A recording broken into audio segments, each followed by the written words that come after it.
Welcome to today's Silicon Bites, and this one is about NATO's Potemkin Summit, a summit full of fine words, perhaps a little shorter on fine actions. Before we get into it, thank you to everybody who supports the channel, everybody who likes, shares the content to help improve its performance in the algorithms, and of course, anyone who has become a patron or helped keep the channel going through Buy Me a Coffee and other means. Now let's get into this story.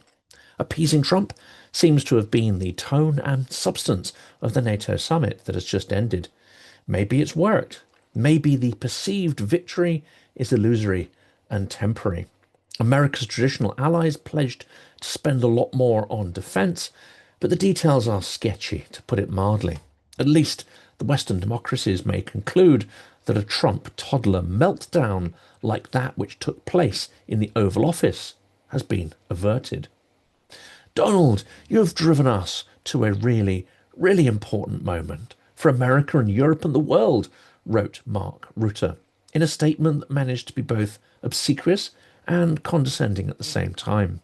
Europe is going to pay in a big way, as they should, and it will be your win, he said.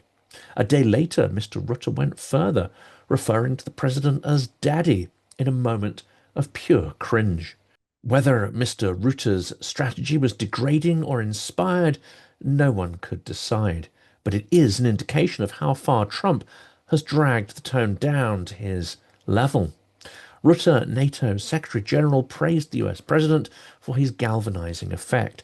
Dear Donald, he said, you made this change possible, referring to the increase in defense spending to 5% of GDP.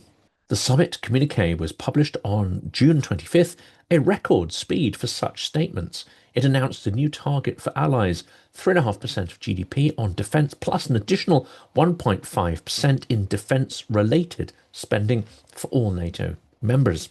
That additional 1.5% that takes the total amount to 5% of GDP includes critical infrastructure, cyber defense, civil preparedness, and support to defense industries. Russia's invasion of Ukraine has changed the landscape, dramatically raising the bar on what are considered critical military capabilities, but the 3.5% is also considered a sort of minimal benchmark for defence, and there is a perception that it is still has a risk of inadequacy about it, even at this level. The combined figure of 5% is a memorable round number, perhaps plucked out of the air to please President Trump. Spain emerged as a lone country resisting the spending target and has recently emerged also as the country blocking the lowering of the oil price cap too. Well, the US is blocking it as well. Is it too far from Russia to feel the risks, or is there something more pernicious going on here? Pedro Sanchez, Spain's prime minister, is fighting domestic issues and scandal. Allegations of corruption by his aides have been made, and he is unable to pass a budget. He is quoted as saying on June 22nd, a 5% spending would be disproportionate and unnecessary. I'm sure Poland and the Baltics would fervently disagree with that. Russia is rebuilding its armed forces faster than previously thought. There are some doubts about Putin's intentions towards Europe, especially the Baltic states, and no one doubts about his intentions towards Ukraine. He is minded to maintain his aggression indefinitely, it seems. A credible incrementational path to the 5% target has been laid out, but the year for achieving it has been pushed back to 2035. Well, what if Russia invades Europe before then? Well, maybe that's just tough luck. Maybe we'll politely ask him to postpone his invasion plans until we are ready. It is, of course, ludicrous. It was assumed it would take Russia 7 years after a ceasefire with Ukraine to reconstitute its forces to a level sufficient for a confrontation with NATO. That assessment has now dropped to 5 years, one senior NATO official told the UK's Economist publication. The general assessment now should be 5 years, they said. But let's not kid ourselves, complains Dovile Sakaliene, Lithuania's defense minister, who suggests Russia could attack before the new spending has an impact. 2035 is after the next war, he said. There are also concerns that the loose wording may make it hard to ensure all countries achieve the agreed targets. Already some are dissembling from the agreed line, including the Russia appeasing Slovakia. Prime Minister Robert Fico commented that his country had other priorities in the coming years than armament. Maybe that's because they intend to surrender to Russia without a fight. Most of the agenda was agreed in advance, meaning the summit was more of a rubber stamping event. The leaders of Australia, Japan, and South Korea did not come, making it more of a European and US affair. Zelensky attended a dinner on June 24th, but was pointedly left out of the main meetings the next day. The relegation of Ukraine to a symbolic presence and not a prime focus was frankly shameful and hints at the monumental effort that's been made to keep Trump on side and appease his capriciousness and avoid one of his characteristic backlashes or tantrums. Russia appeared 43 times in the document released at last year's Washington summit. This year, it appeared only once. The communiqué watered down its language on Russia to something non-specific and anodyne to appease Trump and pander to the peace process that he and his team pretend is still a realistic prospect, or at least that there is a live negotiation, when in fact that process is as dead as a doornail, and Putin is demonstrating in both his words and actions that he is completely uninterested in peace. Britain announced that it would be joining NATO's nuclear sharing mission, a major transformation in nuclear deterrence capability on the European continent. The Royal Air Force gave up nuclear bombs more than 25 years ago, but now plans to buy F-35A jets, which can be configured to handle nuclear bombs. The summit was not without some Trumpian moments, however, although not all his statements were absurd. Some of them we could actually concur with. He criticised the Spanish stance, describing it as very unfair to the rest of them. Well, he's not wrong with that observation. He questioned US commitment to Article 5, however, the NATO Mutual Defence Clause. It depends on your definition, he hedged, adding that there were numerous definitions of the text. In fact, if a NATO country is invaded, it's clear what the anticipated response of other NATO members should be. Let's not forget that the only country to call Article 5 and invoke the support of allies is the US itself after 9/11. Many allies duly obliged by sending support in one form or another. I'm going to give you an exact definition when I get there, he said, but he didn't clarify his ambiguous statement when he did eventually arrive. He declared in his closing press conference that NATO is not a rip-off. That was perhaps the best that could be expected. Mr Rutte perhaps invested too much in this statement when he responded. For me, there is absolute clarity that the United States is totally committed to NATO, totally committed to Article 5. Well, that's not really what Trump said, but never mind. The fear, though, is that Russia will test Article 5 in a sub-threshold manner. The ambiguity about what constitutes Article 5 and what allies are committed to do, if it is called, creates space for Russia to test the threshold with escalating campaigns of sabotage and provocation on the alliance's eastern border and at sea. Trump doesn't see Vladimir Putin as an adversary, and that is the problem. NATO allies no longer have a common conception of who the enemy is. Trump has shown a willingness to broker a peace deal to end the war against Ukraine. That amounts to a perceived victory for the Kremlin. He is also blocking tighter sanctions on Moscow and resisting any attempt by Europe to lower the oil price cap.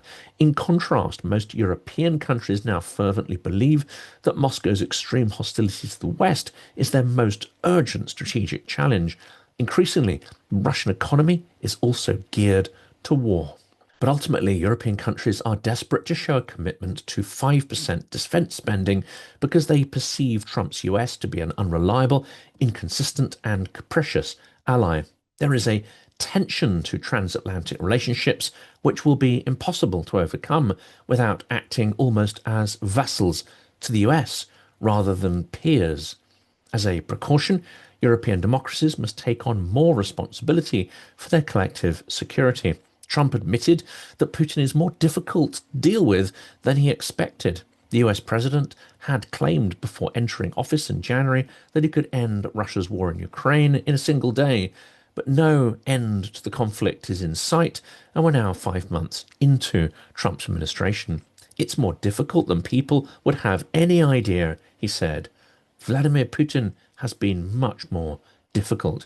He added he had some problems with Volodymyr Zelensky, the Ukrainian president, but that the two had enjoyed a meeting on Wednesday on the sidelines of the conference. That couldn't have been nicer. That is an unexpected win, perhaps. Zelensky even wore a suit. The US president said there had been rough times between Washington and Kyiv and said he was going to see if we can end the war. Mr. Trump was asked by a Ukrainian journalist whether he would send Patriot missile defences to protect Ukraine from Russian bombardments.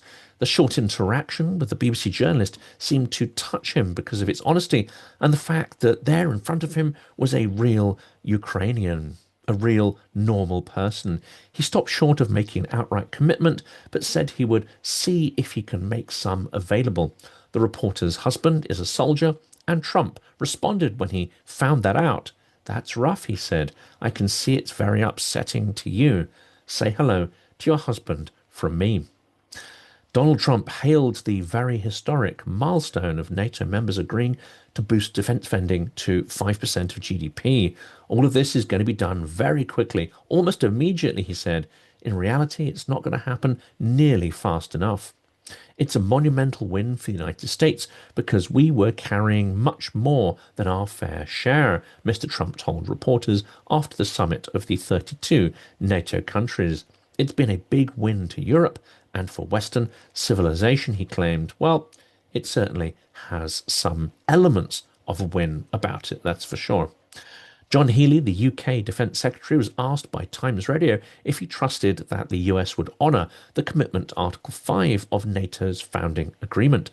Mr. Healey said, "Do I trust President Trump and the US's commitment to Article 5? Yes, so does our Prime Minister, and he does so because in the Oval Office, on his visit to the White House, President Trump gave him that commitment in public." There is no alternative to higher defence spending, said the NATO chief, considering the ongoing threat from Russia. Given our long-term threat of Russia, but also the massive build-up of the military in China and the fact that North Korea, China and Iran are supporting the war effort in Ukraine, it's important we spend more. So that will be number one on the agenda today, Mark Rutte told reporters before meeting world leaders in The Hague. But the scandalous omission of the summit was that there was no time for Ukraine on the agenda. The British newspaper The Telegraph notes that the summit in The Hague was conceived in order to serve one and only one purpose, to satisfy the desires and needs of Trump. NATO leaders have decided that praise and flattery alone are not enough to solve this problem. Instead, they turned high diplomacy into the art of calculated servility, the publication adds. The Times columnist Edward Lucas believes that the leaders of the alliance are more afraid of Donald Trump than Vladimir Putin. To appease the US president, they have cut the agenda, pushed Ukraine to the background, downplayed the threat from Russia, made empty promises, and avoided making urgent decisions, he added. Prince Grigory Potemkin would approve. To impress Catherine the Great during her journey through the newly conquered Crimea in 1787, a Russian courtier built, according to legend, portable fake villages. There was an empty space behind the facades. Now his modern colleagues are eager to impress another sovereign, Emperor Donald I, writes Lucas with a touch of irony. Bloomberg columnist Max Hastings called the summit a celebration of love, with the sole purpose of preventing the most impulsive and eccentric US president in history from throwing NATO toys out of his stroller. In another article, Bloomberg notes Trump never mentioned Russia directly in his speech after the NATO summit, and as we have mentioned, all references to Russia were slashed compared to the document issued after last year's summit. The general sense is that Trump has largely washed his hands of attempts to achieve a ceasefire in Ukraine, the article says.